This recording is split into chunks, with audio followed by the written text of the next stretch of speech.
Hey YouTube, well, I'm here to talk about Greenleaf. This is a good episode. This is I guess this is the season, mid-season finale. So they're going to come back in August. But this was a good episode. So it opens up with Grace is speeding. Now, last week we saw she got a card from Mac at the family home. She saw the card. It was from him. She got pissed off and went after him, we assume. Okay, so she's speeding, she's driving real fast on this SUV. She wrecks the car. It looks like a bad accident right off to start off with. She wrecks the car, and but she isn't hurt.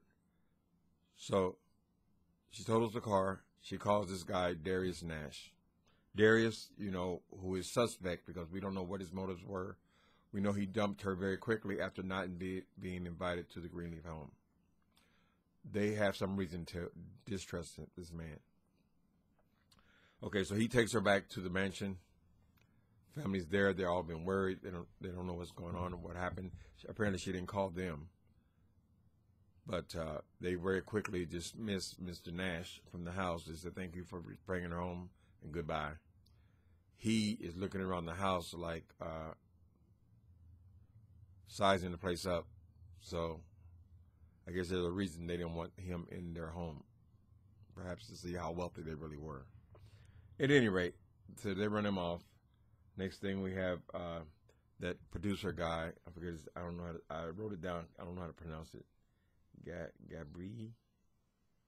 I forget his name. Anyway, the producer that worked with Charity on her project. He's called her. He wants her to fly out the next day to Memphis. There's some other singers coming in that he wants to work with her. He said he's sorry for the late notice, but he wants her there the next day. So she has to go and speak with Kevin and get Kevin to babysit for her, basically, because she has to leave town right away. So she goes, and she, of course, she got a little bit of attitude, mainly because he's a little jealous of this guy who she's working with. But he agrees to do it. He still doesn't have an apartment, so the baby, he's got to go to the mansion to stay with the baby, right? Okay. Maybe for overnight. There's a point to that. We'll get to that in a minute. Okay, Mac's girlfriend. This girl is so thirsty. She's so thirsty that, and she's not very attractive, to be honest, but she's so thirsty that she's willing to be with a known child molester to have a man. That's the impression I get. She's desperate. Because she knows what he's accused of. And she knows that this young girl keeps calling him, who she's been led to believe that is his niece. It's Grace's daughter. But it wouldn't make any difference because they're family. I mean, they're not a molester. So she sees all these calls coming in, and every time he gets a text, she asks who it is. But so she doesn't trust him. He bears watching. But she's still with him. So, okay. It's the young girl, not Sophia. Sophia has not contacted him at all. It's always been the young girl, who he's covering up that she's contacted him. Okay, so he tells her, "You got to stop calling me." The girl, right? Because this girlfriend is getting very suspicious. All right, then. Okay, so she's hurt. She's having problems with her mother. Apparently her mother's a drug addict and bipolar or something. She goes on and off her meds, and she's hit her. So the girl is basically needs a place to stay. She's asked him. He says no, not only no, but you can't keep calling me. Okay, and so let's see. The next thing that happens is Basie. Basie's Skanks. Okay.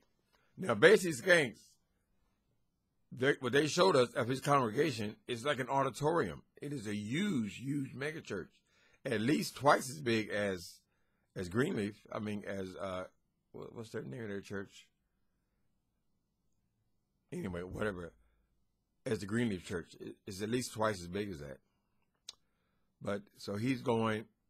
They show him getting hyped up to go and try to raise money to make up for all this money he's lost. This is a little bit of mystery for me because the size of that congregation, it seems like their collections would be,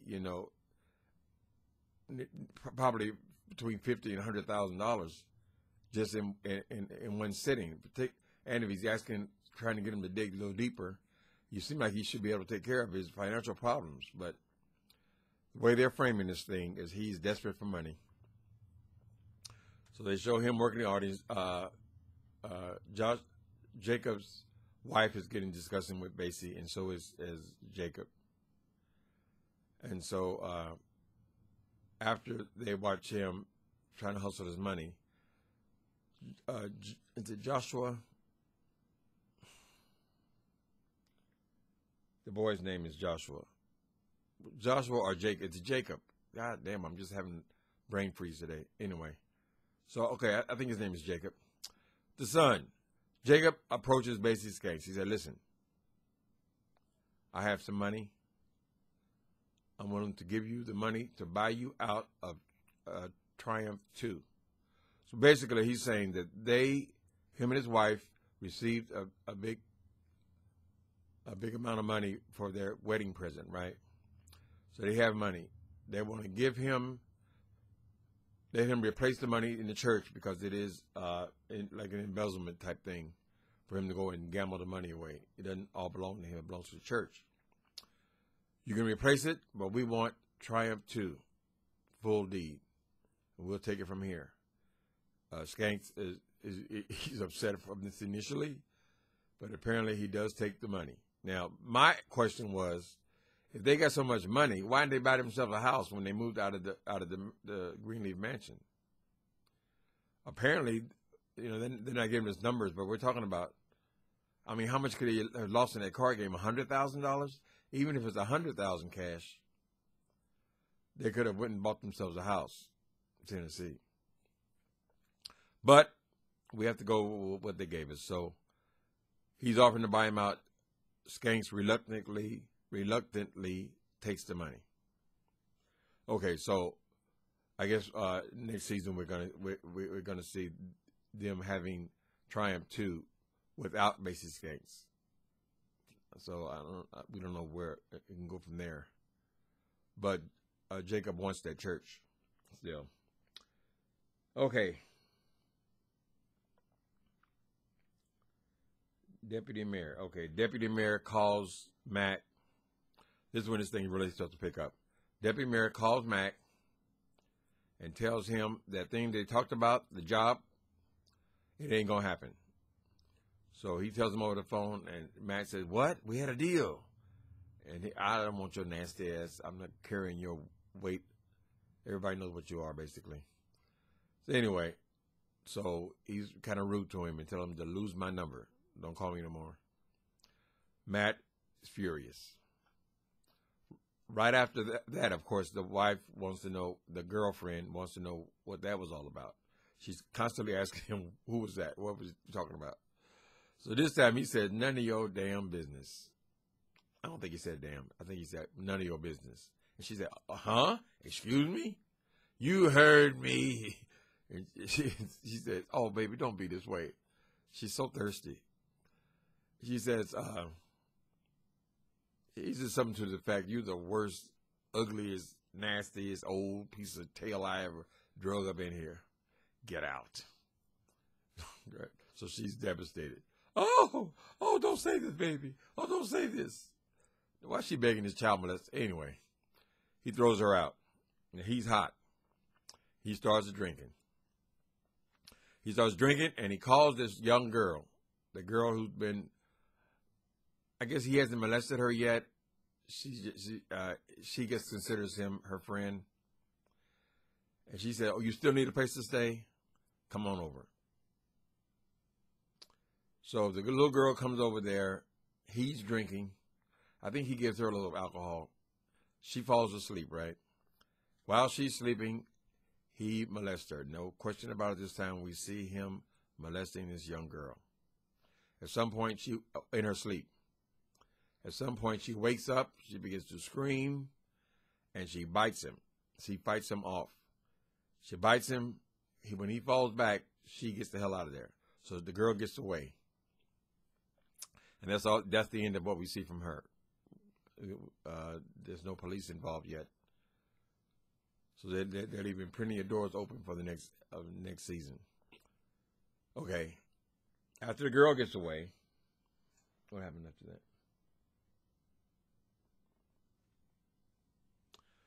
Okay, we'll get back to Mac and his drunk that he's on. We get to Zora. Remember Zora, like that gospel singer? I don't know if that's Skank's son. Is that his son? I don't know. But he's from Skank's crowd. He's part of this Skank's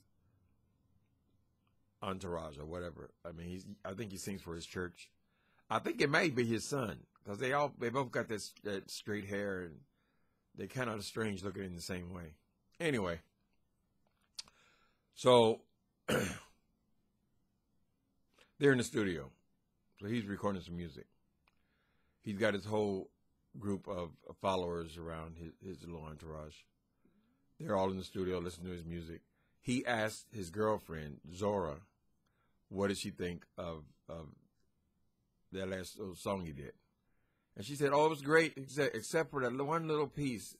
It seemed a little flat. So everybody in the studio, all these young people, they all know him, right? So they're all taken aback. She said, she criticized him. He gets a severe attitude. He comes into the booth and tells her he wants to talk to her, grabs her by her arm and pulls her hard into the hallway. And he chastises her hard. He comes down on her hard about criticizing, telling her that whenever I ask you something, you say, yes, it was great, and shut the fuck up. They don't say fuck, but you get the picture. Okay, scary. I hope his boy's not going to separate and hit this young girl. We have to look at that. But it will easily go into that. You can see his personality. He doesn't accept criticism at all. As soon as he goes back to the studio to continue recording, and she calls Sophia. Sophia, of course, is Grace's daughter. She said, come and get me. Okay. So it's the right thing to do. She needs to separate from him immediately. If he has any further role in this series, it's going to be as an abuser. Okay.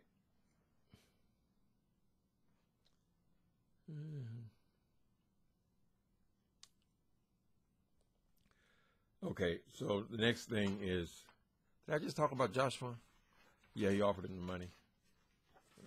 There's more of that. Okay. All right, so next is Kevin and Aaron. Oh, what a nice little scene. Okay, so now we know, we've been led to believe that Kevin is a virgin as far as men goes, right? He's been with his wife. He's lusted after, or he's been curious about men and watched them online, you know, but that's all only contact he's had with men. So we're led to believe that he's never had sex with a man, okay, which makes the scene kind of sweet. Kevin is in the mansion because he's there to watch the baby, right? And the other guy, I told you my brain is not working today. I forget his name already. Aaron. Okay, and Aaron has been staying there as he works on this, getting rid of skanks. Okay, so they're there together. They're sitting on the couch. They have this real tender kind of time on the couch. And they start making out. For real making out. Now, this is well written. And it's a classic way of doing it, you know. And they go for the pants. So I guess it's going to be his first time. Kevin's about to lose his virginity. It's a nice scene between those two. then we get to the climax. All right. So now Grace is at dinner with her boyfriend, or the guy who recently dropped her, Nash. They're supposed to be meeting Sophia there at the restaurant, right? Sophia is not showing up. She's late, and Grace is starting to worry about her. Okay, so Grace gets it in her head that Matt calls Grace. He says something to her, something like, you should have let it go. You should have let it go. So Grace gets in her head because she can't reach her daughter. Her daughter is missing, and Sophia's phone has went dead. So she's not able to call her, let her know what's going on. So Grace gets in her head. What's going on with my camera? Lord. Anyway, Grace gets it in her head that Sophia is with Mac. Because I guess she takes it to be him threatening her in some way. She keeps saying, what have you done? What have you done? So she leaves the restaurant. She tears off, heads for Mac's house. When he opens the door, she wants to know where's her daughter. In her mind, she got the whole thing figured that she is with him. Although I don't know why she would jump to that conclusion, because there's been no interaction between Sophia and Matt. But she did. She got it in her head. She rushes up. So they start pushing each other around a little bit. Okay, that pushing around a little bit turns into a very serious, violent fight, where he pushes her into the wall so hard that it knocks a hole into the wall. Okay, so then he's strangling, he's choking her, he's on top of her. We can't tell if his intention is to rape her or to kill her, but he tried to hit her in the head with a bottle. He broke the bottle, the glass is on the floor. He's grabbing her, he's on top of her, he's choking her out, she's turning colors, and she's able to reach over and get the head of that bottle that he tried to hit her in the head with. She got the head of the bottle, and she gets him in the neck. Now, we all know from fiction, anytime you see somebody hit somebody in the neck, generally speaking, they hit the carotid artery. And that's exactly what happened.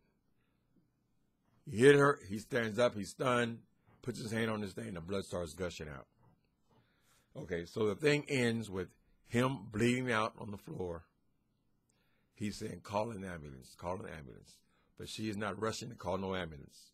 She wants to know where her daughter is. He's bleeding out. Fade to black. That's the end of this episode. It was a very dramatic ending.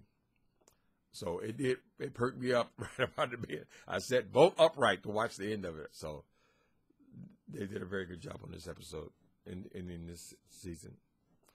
So it's the mid-season. They return in August.